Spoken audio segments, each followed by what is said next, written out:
0 point.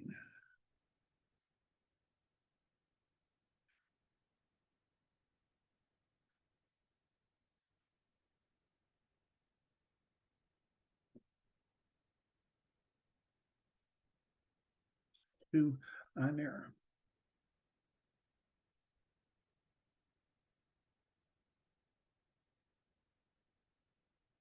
I'm looking here. Let's see something here.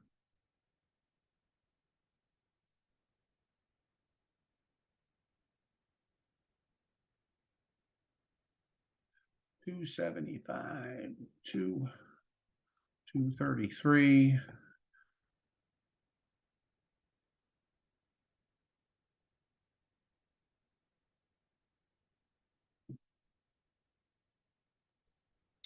I got it. So it was 8,000 minus the 3,000, which gives you 5,000, and it was per 1,000 square foot. So you're taking the 42 cents and you're dividing it by 5. Yeah, they should put that in there. Right? Like that's where I was, Yeah. that's where I was lost. I'm sorry. Okay, so that now makes sense. Thank you. Teamwork here. Teamwork. That's good. I'm going to write that down. Slide. What slide is that? 4.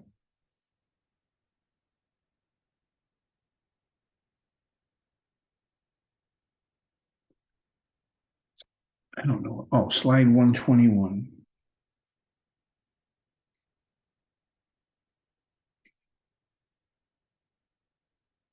We'll add that in there for the next one. All right. Okay, so we're good with that?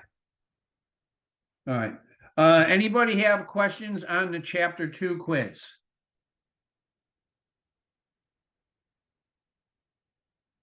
All right, I'll just. Oh, this goes back here. Remember, I was talking about the pond doesn't depreciate. That's that one. Geologic is topography. Bargain basement, speculator. And then this one, yeah, make sure you guys are good with dominant and servient, because that will definitely, that's always a test question on there. And if there's no cost, no external cost approach, and can be used for reasonable analysis. All right, chapter 3. All right, we're getting there. We're getting there.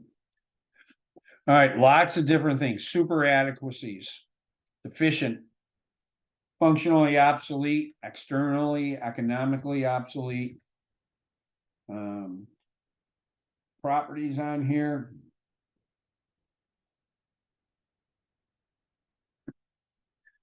And at one point in time, you're going to encounter, remember I was saying earlier that every property that you appraise has a story. So first one's super adequate, a house, you go there and they have built in a enclosed indoor 3,000 square foot swimming pool. Super adequacy there. Maybe they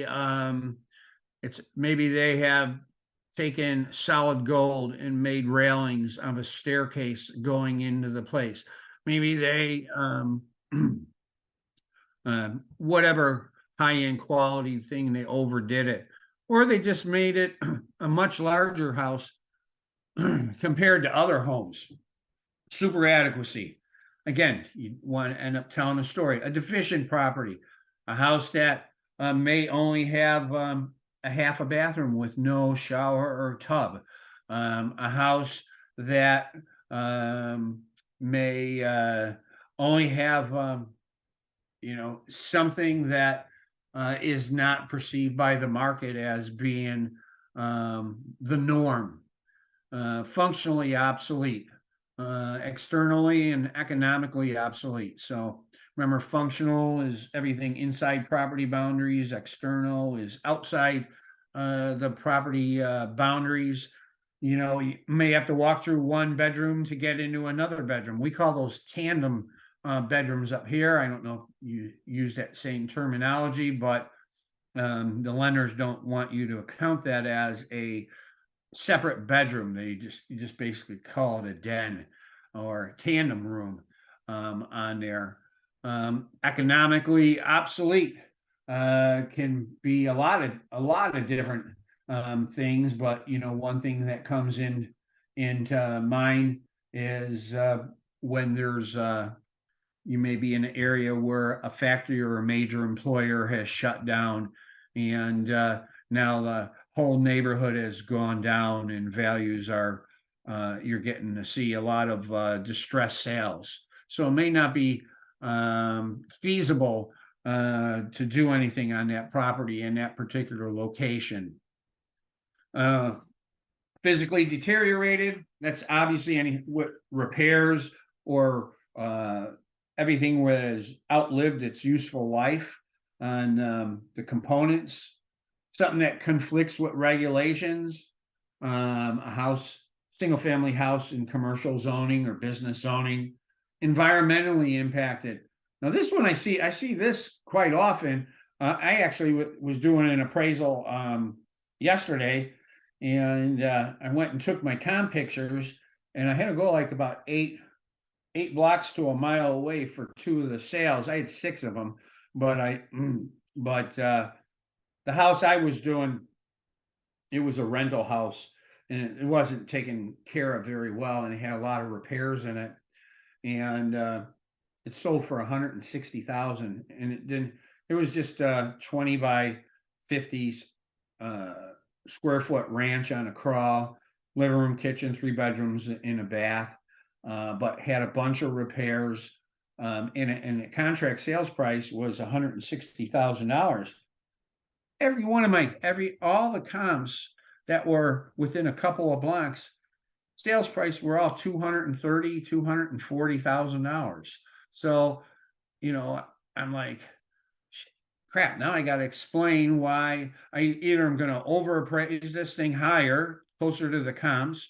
B, I got to extract out a condition adjustment based off on the contributory value of the repairs that the property has, meaning now I have to go through and itemize all the repairs, give a cost to cure, and then do an investment analysis to determine what the as repaired value range is versus an as is condition home, so I can come up with a condition adjustment on it. Or I can add two homes that have some other issues with them, and I found a $160,000 comp, and I found $180,000 comp, which were about 8 blocks to 10 blocks away. And when I pulled up to them, one of them was backed right to a huge UPS trucking terminal. I'm talking 1,000 truck bins, and then the other one was next to like a landfill area, and right next to it was the water tower and then the high tension voltage wire poles. So easily to be able to determine, but no, those were external factors that were negatively impacting the marketability compared to mine. And I haven't written up the report yet. I'm going to work on that, not tomorrow, but start the next day. But the challenge will be there is I wanted to find some lower price sales closer to mine, because while as we see up here, we have a deficient, a functional, externally and physically deteriorated home. And so of my 6 comps, I have a good representation in here of those, and where I should be able to extract out some reliable data to make the appropriate adjustments to come up with a reasonable value on it. Let's see. Stigmatized. Now, I don't know, for those of you who ever do distressed properties, or you go in neighborhoods where you have a number of vacant and boarded up properties in the neighborhood, This is where you can get into stigma. So I used to work at this bank out of California, and one of my jobs was they used to fly me around and investigate fraud on properties that they took big losses on, and so I'd have to come up with as is and as repaired values, and come up with a marketing strategy for these aging, and we call them real estate owned REOs, real estate owned assets, and where you have to determine that. And in every case, when you get them, these properties can become stigmatized because of the stigma associated with the property for being in a boarded up house. At the same time, I had a number of instances over the year where there were murders that took place in a property. The property then can get stigmatized. I'm sure some of you have seen this is methamphetamine crack houses and stuff where the properties are stigmatized due to the association and manufacturing of illegal drugs in there. And so you'll run into that, and that actually becomes more of a risk rate.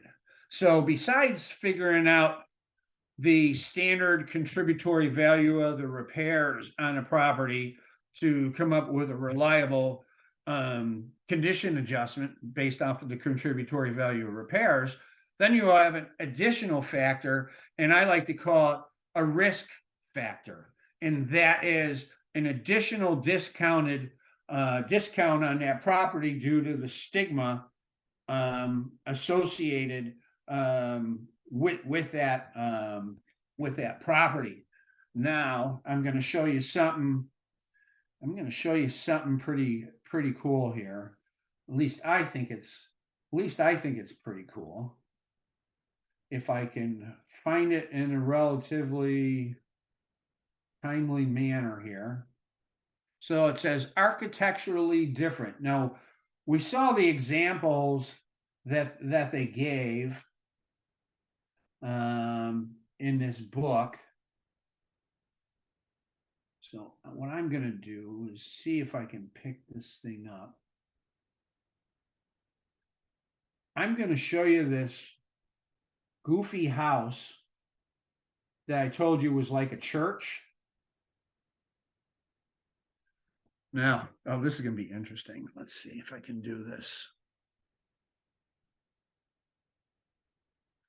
It's on a different computer. I can't see. Okay. Can you see that? That's the house from the outside. Now let me see if I can. Okay. All right. This is really challenging here. Let's see. Okay, gotta get it lined up again. Oh.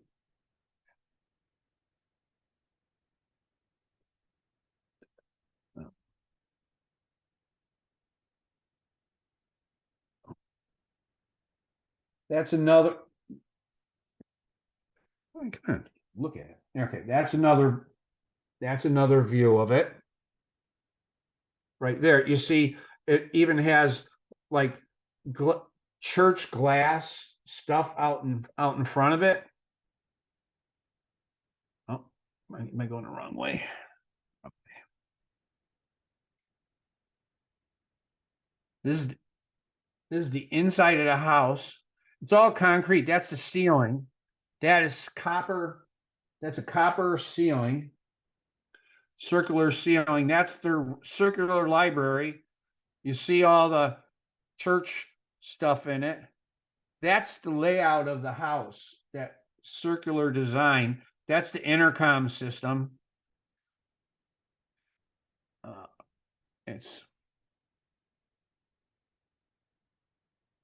That's their living room. That's the dining room ceiling. That's the dining room. This is their galley kitchen. And that's the floor plan of this place. All right. So I literally went through, I'm not kidding you. I literally, I, I literally went through 600, and so I'm calling this a mid-century design, one that was built in the 1960s and the 70s. The owner happened to, they built churches, and so the owner of the company built his house kind of with a lot of church materials. I went through 600 properties. It took me almost a whole day of scrolling through, looking at each one of these houses to try to find houses that had some goofiness in them, so I could come up with a value with a comp selection. But the point is, with that is you're always going to encounter architecturally significant or different properties. We have a lot of Frank Lloyd Wright's design houses here, because he was from this area here in Chicago, and so we see a lot of that and a lot of different architects after him who built that, worked off of that prairie style design on there. And then market objectionable and specialized. I think each is going to look. Only thing I can think about market objectionable, I had a file where actually a lawyer hired me to defend this appraiser whose license got turned into, let's say, in our case, the state board. I know you guys don't have state boards, but it was a mixed use property at a first floor, and then the second floor was an apartment. The first floor was a biker's bar, a biker's gang hangout, and the whole front had literally steel roofing in front of it, and then there was just a door and then this little window, so in case anybody came by and shot, they couldn't go in there. And this appraiser wrote it up as a mixed use. It was a per plans and spec renovation of this mixed use property, and the lender came back, which ended up also being a government loan, and said that was an ineligible property, and the property should have written it up because it was a market objectionable because it was a biker place. I was like, what difference does it make? It's getting gutted. It's going to be turned in to a brand new commercial storefront here, but they were trying to throw the book on that appraiser, and so that was so you just never know what you're going to come up into. And then there's other instances, where I don't even want to go into specifics on them, but so this is a good one here. There's no property that cannot be appraised. I can testify to that, as I have. As bad as it seems, you can always find something to do a comparison to, as long as you explain your thought process and your development and your reporting process on there. There may be conditions that you may not be able to observe, and you're going to find that out from. And so anytime you get, here's another good best practice piece of advice is, when you encounter a property that's atypical or something that's unusual and you're just not sure how to handle it, I found this out a long time ago. The best thing to do is pick up the phone and ask to talk to the chief appraiser, or talk to the least senior underwriter for that bank or that lending institution, and tell them what you have and ask them for their input. So, and you can basically say, look, this is the house I have. I have no comms here. The only thing remotely I found was this, and it's over here. And if I use them, I'm gonna have to make these large adjustments. I said, are you fine with me using that approach? And they may come back and offer an alternative approach. But the best thing is when you do your report, you send it in, you do it to the way that, so they're aware of it. That usually helps. Or they may come back and say, hey, thanks for the heads up. You know, part of our appraisal guidelines and our appraisal policies, we do not lend on, and we'll be getting it here in a minute, earth berm homes. You know, we just don't do those because they can't, maybe they can't sell them off or whatever on there. Usually the same methodology cannot be used or applied in the same way that one would do it in a non-complex. That's true. And lender requirements and other requirements can't always be met. And when there's some element that can conflict, you can withdraw from the assignment unless the client agrees to alter the assignment conditions. Let's see, some regulations. See, this first one here, when the sales may be agent and outside, sometimes you have no choice but to use them. That's why that first bullet point when we started, it says no property cannot, all properties can be appraised. You know, you should be able to, but you may have to use aging and sales outside the area. Adjustments might exceed the guidelines. Cost approach might be the only valuation method. See, now here in the States, no one will, other than a bank on a commercial, any residential, no banks will accept an appraisal with just a cost approach. You must do the sales comparison approach. And quantitative adjustments reflecting market reaction may not be possible, so you're going to have to do qualitative techniques might need to be applied. And then this one, I was thinking about this one. A lender may request the appraiser omit information regarding a certain element of uniqueness, or to place most weight on a certain valuation when another method proves more reliable. I personally have an issue, which is omitting a certain element of uniqueness from an appraisal report. I think can be construed as misleading. It could probably result in a non-credible appraisal report.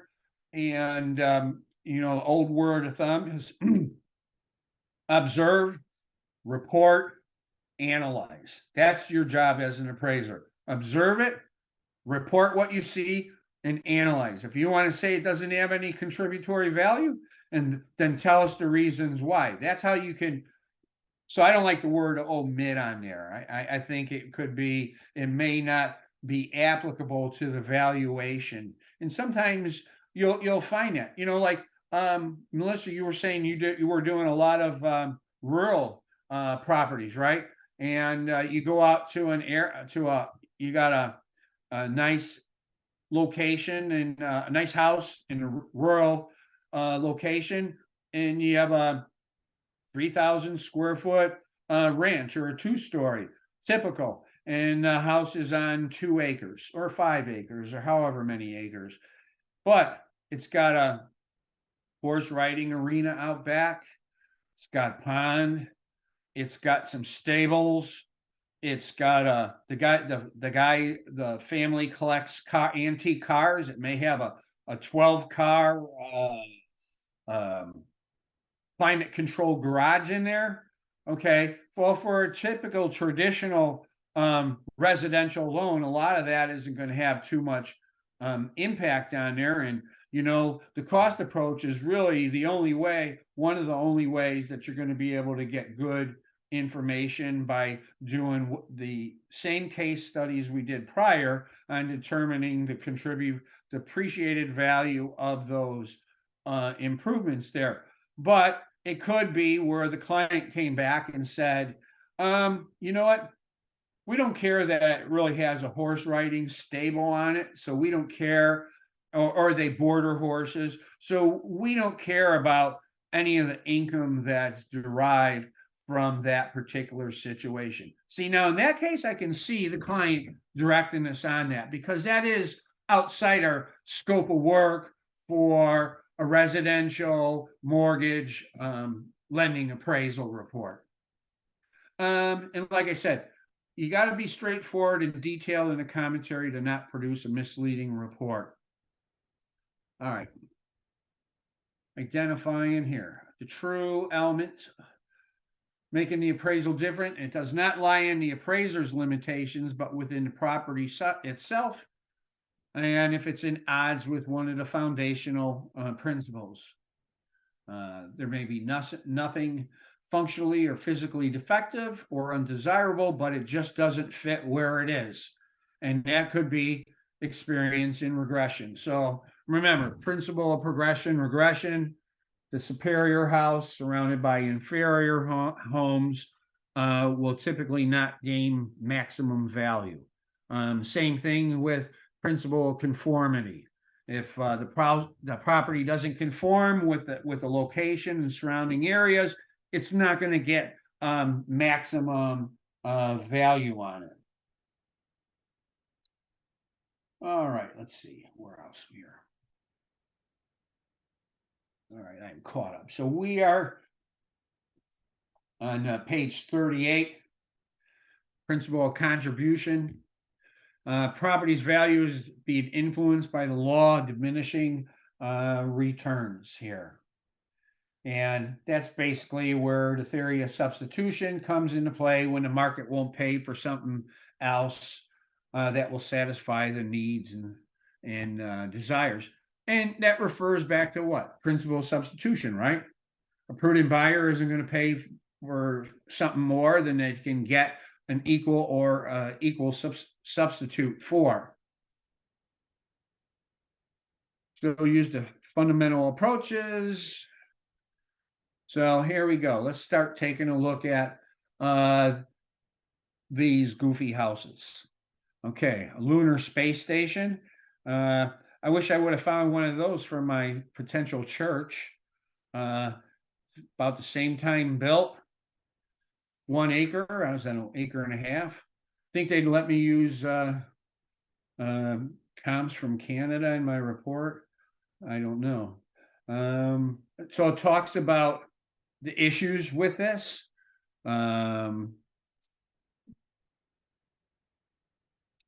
Center floor bathtub with circular mirror backdrop. Indoor swimming pool. Ultra modern 1970s feel and make the interior seem dated. Those pictures I showed you of the house I was doing and it looked like that, the same thing. That was exactly the same thing on there. Decorating theme. This has a space theme. Mine had a church. Goofy irregular sized rooms and rounded ceilings. Restrictive to people of height, persons of height. I did not have that problem. 7 rooms, 3 bedrooms, 2.5. Has a patio at the back, 2-car. It was $339. It had a sale for $250, but that was over 15 years ago. So sales comparison, one of the most valuable approaches. Should find, and I was kind of surprised when I looked at this, but I liked what I saw here. And you know why I liked what I saw here? Because it reinforced what I did on my assignment. And that's before I even saw this information. So motivators for buyers, they wanted 3 bedrooms, 2.5 baths, location, 3-bedroom, and they wanted something unique that would be ideal data would be another unique property in the neighborhood, location of the neighborhood, and a unique design. When recent data can't be found, then you're going to have to go to another market or back in time. And that's exactly what we've been talking about. So they were able to find 3 unique properties. None were from the market area. They were 50 to 100 miles away. I don't know. To me, that's pretty excessive, but I just think they're trying to demonstrate a point here on here. None were in a similar location. They were rural, considered inferior. They took place 6 months to 2 years ago, but they were on similar sized lots. So let's look at the first one. It certainly is a circular frame house here, isn't it? Had the contemporary octagon design with features like it had 3 bedrooms and a bath. It was a little newer in age. Found another contemporary octagon. These are, believe it or not, these are fairly typical, especially like in lakefront communities, homes on a lake, second home, seasonal areas. You'll see a lot of houses that are built like this. This one kind of looks like a silo design. We've had over the years, I've seen appraisals of where farms where the farmland's been sold off, but they kept the big grain silo and they converted that grain silo into like a man cave or an accessory dwelling unit. Those are always quite, and then the homeowner always gets mad because they may have spent $200,000 converting that grain silo, and you're giving them, 30,000 for contributory value on it. So you have a functional obsolescence of $150,000 on it. So second bullet point, sometimes applying data like this is perfectly acceptable.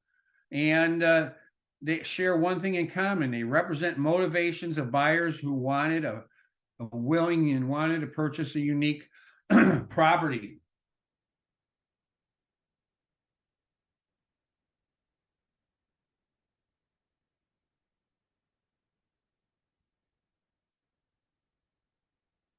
All right, so the first thing they want you to do is adjust with market conditions to bring them as of the effective date. And data can be gathered from each market using a timeline. You have to look at all those markets in order to figure out what the pattern and what the market change is, and then try to determine a monthly increment. So in the case of Comp 1, they're telling us that after we looked at the market, we have a 19% rate. 24 months times the 19 gives you a 4.56 percentage to be applied to the sales price. So your time adjustment is 86.18 with an adjusted price. So remember, when we go back to beginning, when we do our adjustments, we start out with our financing, and then with time, and we move on down the road from there. Comp 2 had a 24% or 0.24%, 6 months, gives us a 1.44% for 41.76 for an adjusted price, going up to 294, 176. Comp 3 was a 0.03% or 0.36 times 12 months, which was just $536. So the different markets was analyzed. The subject's suburban location as opposed to the comparable sales rural locations. I think that was was it the last one? No, that's still the same thing. Market. Okay, I didn't see the location one. Okay, now it is. So now for a location, we can look at land sales. 1 acre sold in subject subdivision for 90. There were no other ones that could be located in similar lots and suburban subdivisions. Each comparable of the sales was about 1 acre. So you could isolate the market value of the site from each comparable sale through the extraction or allocation method to determine location for adjustment. So Comp 1 had a site value of 70, subject was 90. dollar difference was 20,000, which equates out into a 28% location adjustment factor. Same thing with comp 2, smaller, 5.88%. This one, comp 3, was quite large for a 50%. So if we take a look at our adjusted prices here, so we're taking our 197. These are all our post adjusted. So let's just look here at 149. Let me just page up here real quick here. Here's our 149.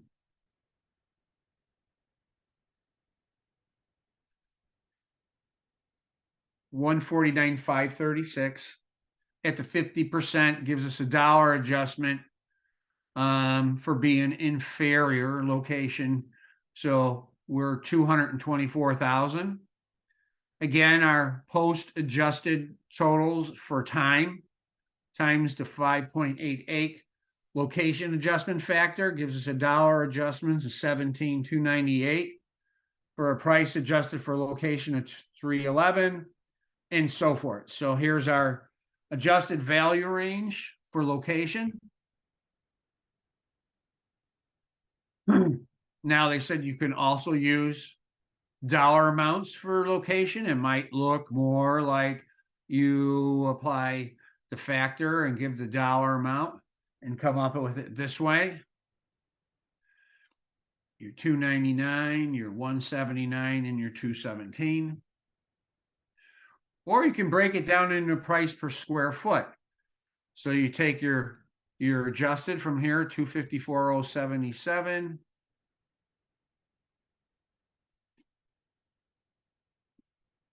Divided by, wait a minute, no, hold on a second here. 254,077. 254,077. Okay, no, 311. 474. Oh, okay.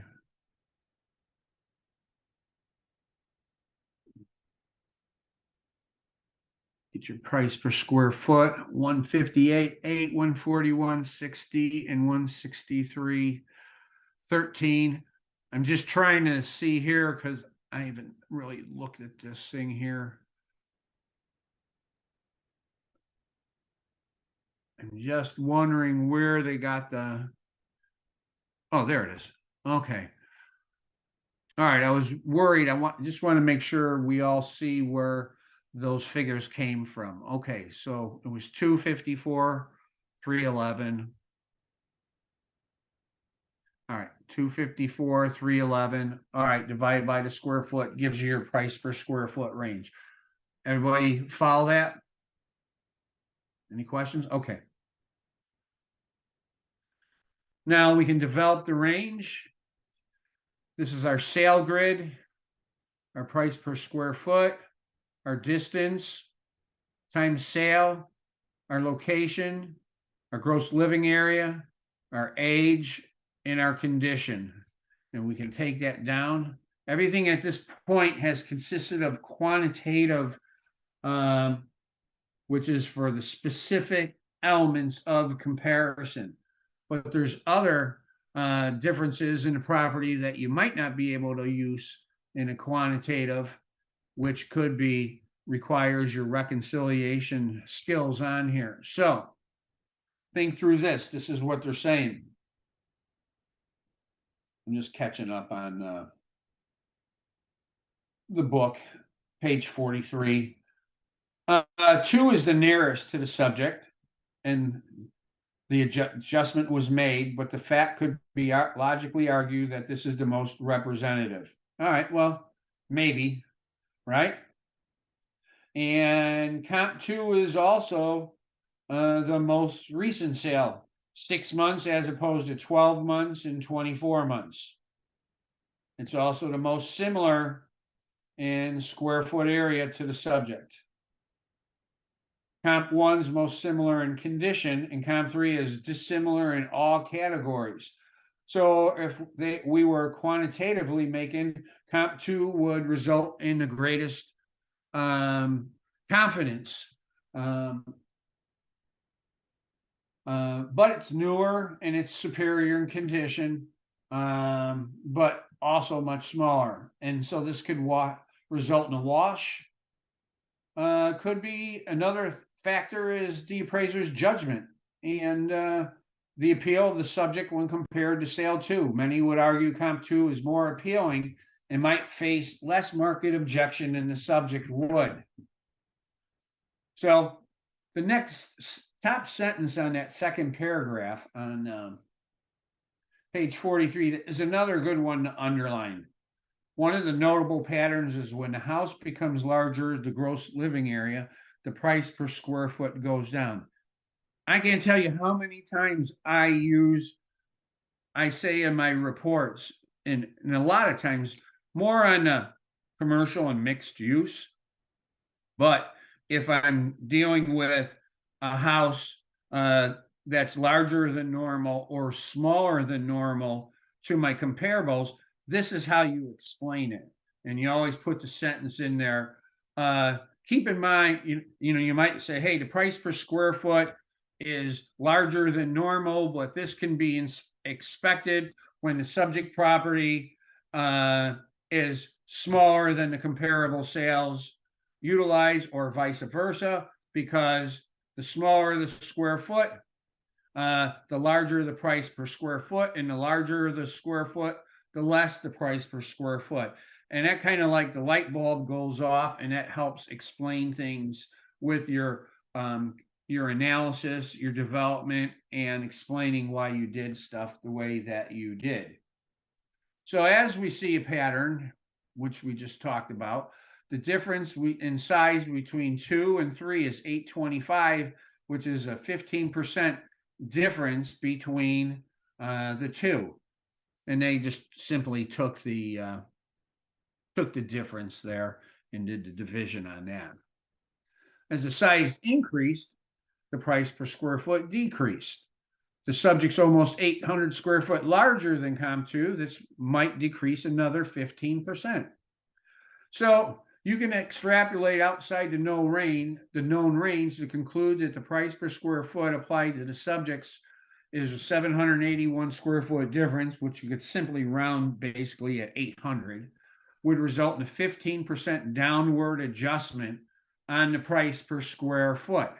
So 141.60 times the 15% comes up to $21.24. Or $120.36. It's an example only. But here's the thing. So if you gave most weight to 3, it's 141. 2, $120.36. Between 100, if you interpolate between sale 1 and 2, 141 to 158, the mean's 154. Conclude lower than $120.36. And you see what it says on the bottom. Any of these conclusions could be correct. The appraiser has to use the judgment and the logic when making the decision. So this is where I keep coming back to. Every property has a story, and you need to explain it in your report. And remember, the first part was the subject. Second part was the challenge finding comparables. The third was the adjustment and the development of the opinion and value. The final part was the reconciliation. Folks, this is your reconciliation here. This is where you take a look at all your data that you presented in your report and you reconcile it to sell it, to tell the story. All right. So then, besides this, there was also a discount factor for style and appeal. And so the focus was on location. 2 sales were in the subject's subdivision were identified. Both were similar in room count, features, condition. Two of them were dissimilar in style. Traditional 2 stories. And so now we're going to try to figure out the discount factor because of the comparison between the styles. So comp 1 here was 200 miles away, found a 3,000 square foot styled home sold for 32% less than a traditionally styled home in the same neighborhood. Another city 275 miles away, 2,500 square foot geodesic dome sold for 27% less than a conventionally comparably built. So if one sold in subject subdivision for 475, a discount factor could be applied, say, at 30%, which is basically reconciled between the 32% here on this comp and 27%. Safe to assume 30%. 475 times 30% is 142. Take that off of the price, brings you down to 332.5 on there, and that can help you determine that. And another, everybody following that? Yeah, it's pretty. All right. So now we were doing that with the sales comparison approach, but now we have the cost approach can be applied. Good judgment needs to be used here, and it can be used for additional support. Normally the cost, that is when the cost approach comes in handy. Have you ever, now in Canada, you're still required to always do a cost approach, is that correct? Most of your clients want the cost approach? Thumbs up, yes. No. Yes. Paul shaking no. Well, we don't do it on condos, like that's what you. No, okay. Yeah, yeah, we don't do them on condominiums either. Okay. Yeah. See, like here in the But yeah, States, normally all the time. Cost okay. approach. And that's what's better about doing appraisals in Canada, because specifically because of scenario, all our classes that we have and focus on the cost approach and the cost approach development and how to estimate and apply correct depreciation and replacement cost new. Here in the States, you are lucky if the last 3-4 generations of appraisers have ever even taken a cost approach class.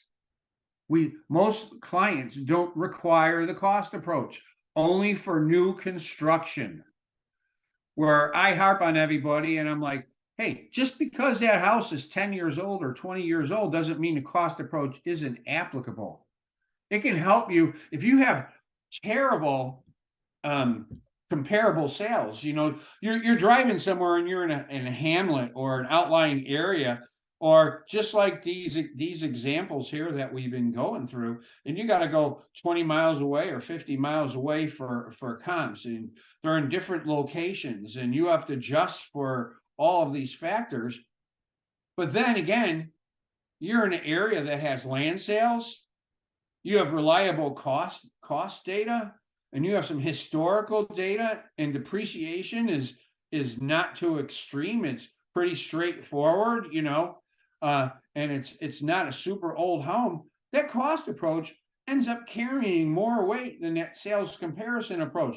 Tell that to a U.S. appraiser, they're going to be telling you you're full of it, because they're just don't do them anymore. And so I always try to teach our appraisers to do the cost approach, except if it's like 100-year-old home and it's got a bunch of repairs, you know, and it's in a fully built up area, then you don't really need to do it on there. So, but I dig it. I think the cost approach is an excellent approach on there.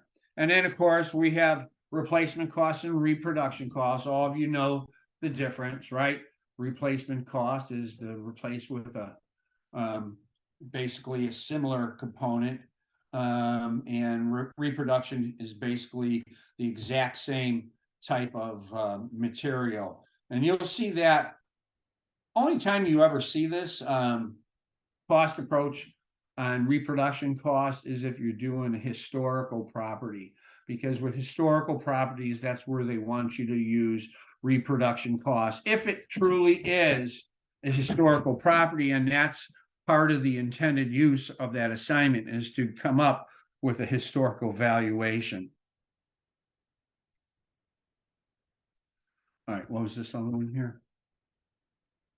Oh, income approach could be the only method also used or relied on for a unique or complex property. I think it goes in through an example of that in here. Now we're talking about the strange homes, the underground or berm house. Berm house is something different, rests on an incline or a hill, has a conventional roof. It may not have advantages of an earth shelter. These are actually pretty good slides, by the way. Has anybody done any appraisals on earth berms or earth shelter homes? No, I haven't done one in a long time. I did a couple that were built underground. What you'll find though is a lot of these. So are you familiar with passive solar and active solar? Have you heard the phrases before? Well, passive solar is something that takes in energy usually through the design of the home. So like here for this particular house, as it's built into the ground here, this whole side would most likely be facing a southern exposure. Why? Because that's where the sun comes in, right? And then on the floor here, so if this is the southern exposure, you see how there's tile here, tile or concrete block. On the inside, this will most likely have tile floor, because the sun comes in, heats this up, it runs into the property, and that's a passive solar technique, as opposed to solar panels on a house, which is an active solar technique. And we're seeing more and more of this here with LEED certified homes and energy efficient homes. We're even seeing container homes. Have anybody seen any container homes? So trucks, where they actually take them and they make homes, build them in modules on it. All right, so the quality construction needs to be considered. You got to do some industry research here, see how it was constructed, and depending on the market, if it's acceptable. And if it wasn't built good, there's going to be problems with it. There's going to be leakage in the house. You're probably going to have cracks in the walls and in the floors. You may have some infestation with bugs or rodents, and you may have some flooding issues. So real important to pay attention to them. Now this is a dome set. Now these earth shelters, so it shows you how they are constructed here. I was also, by the way, told not to spend tons of time on this, so but if anybody has any questions, I'm still gonna go through the slides, but if you have any questions, raise your hand, let me know.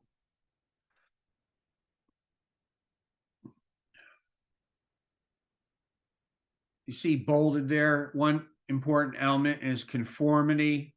Again, principles of conformity.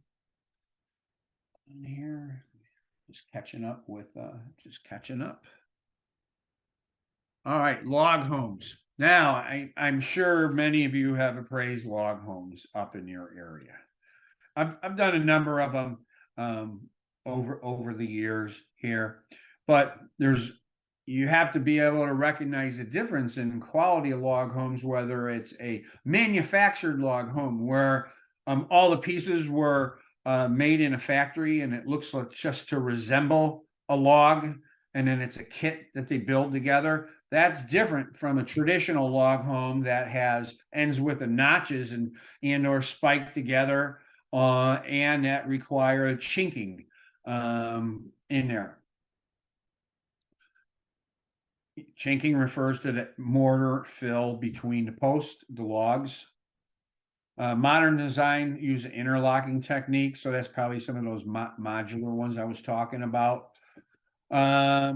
Which is a house built from pre-milled logs, visible sometimes cranes. They can kit log homes are a major consumer of logs in Western North America. Quality plays a play.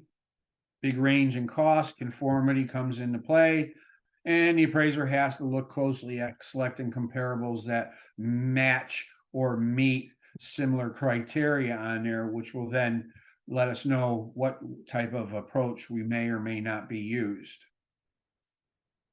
Specialized property. So you saw the phrase before, ADA, American Disability Act.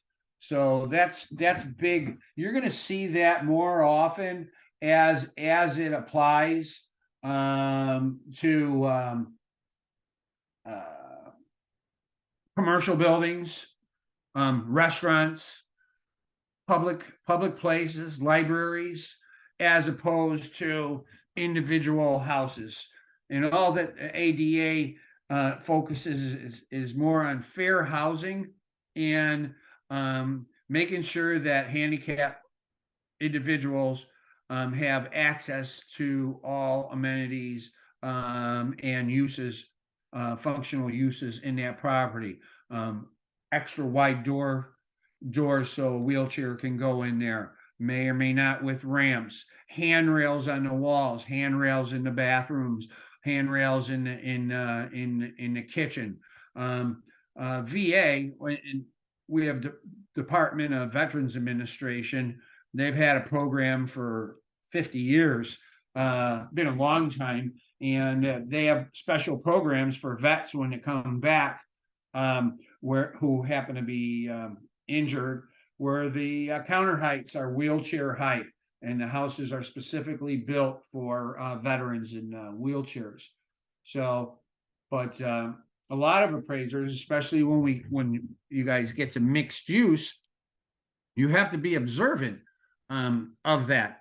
So if you're doing a mixed use property and you see that it has narrow doorways in there, then you're going to have to put some type of disclaimer in there about ADA compliance, that that you're not responsible for ADA compliance on that property, and your valuation makes the extraordinary assumption that this property is not required to meet ADA compliance standards. But before you can make that, you have to do the appropriate research to analyze to make sure that is going to be a true statement. Always objective evidence. It can't be based on subjective evidence. And I find sometimes appraisers can sometimes get focused in on subjectivity rather than objectivity. So if appraiser finds evidence in the market that provisions warrant adjustment, then, and you can support it objectively, then go for it. And you can highlight that last sentence there, surveying other appraisers and industry professionals. I'm telling you, sometimes you have to make those phone calls just to talk to your peers and find out what they would do, how they would handle it, just to get a good idea of what others are doing. Sometimes you're in specialized market for these type of properties. You may provide two value opinions for two different audiences. One would be for the typical buyer who wouldn't view those accommodations positively. And then someone who's actually looking out and searching for a handicap equipped property, who would most certainly find the value in those features. And like I said, you're going to see that quite often on there. Let's see here. No, that's not a good example.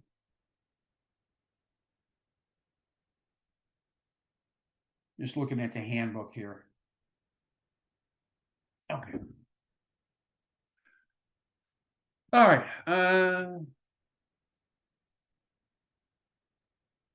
The appraiser must express a value opinion for the most recognized definition of market value to a typical buyer, and a cost to cure may be warranted. Maybe it's cost to cure to deconvert or to cure, and it has to be by objective evidence. Don't double count. So if cabinets and plumbing fixtures will be replaced with new, for example, the appraiser must be careful to consider how these updates will impact effective age. Well, yeah, we know that. It's gonna go down, right? Cabinets which are functionally obsolete are several years old and need a replacement. All right. If they are replaced, the condition will increase and the effective age will decrease. Yeah, well, we said that. If the value and loss need replaced is 2,000. So, okay, so now we are on the top of page 49, right? So the value of the loss of the components needing replacement is $2,000. Effect on functional obsolescence is 2,500. In that case, to penalize the property for 2,000 and then apply 2,500, functional would be double adjusting. An adjustment reflecting the cost to cure the physical, $2,000, would eliminate the functional property if the components were replaced with acceptable newer components. Example, a property not acceptable to the market due to its lack of one or more market expected features or some element required by building or zone. So you need to find adjustments through the market. Let's see where else. So everybody understand the example on page 49, properties with a deficiency? Okay.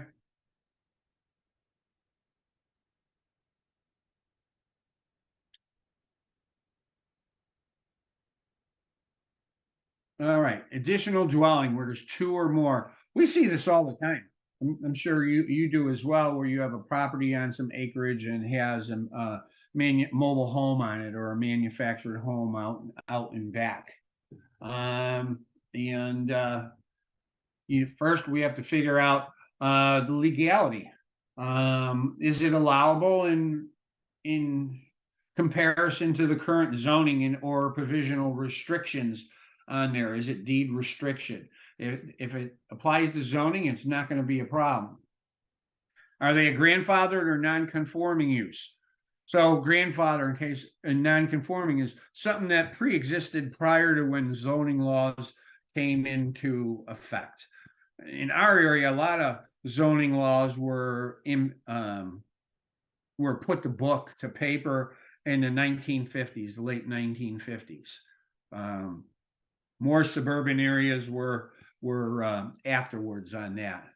And if it existed prior to the zoning laws, it's grandfathered use. But they usually have something in there for the use that if it's ever destroyed by fire or a hazard, if it can be rebuilt. That's like number one revision request. If the appraisers don't put that in their report, if they got a legal non-conforming property. So, and then raising or removing it may need to be considered if it's not allowable use. So, let's see here. We're engaged where there's a small manufactured home on one side of the property. There's no zoning disallowing it, so that's good. So we have to determine whether the manufactured home is real or personal property. If it's personal property, then the appraiser must consider competency for appraising it. So normally our distinction down here is if it's as permanently attached to a foundation, then it's not considered personal property. But if someone can just drive up and haul it away, then it's considered personal property. And no, very few lenders accept that for additional valuation on that because it's not permanently affixed to the land. And a number of banks and lending institutions have their own guidelines for manufactured homes on property and additional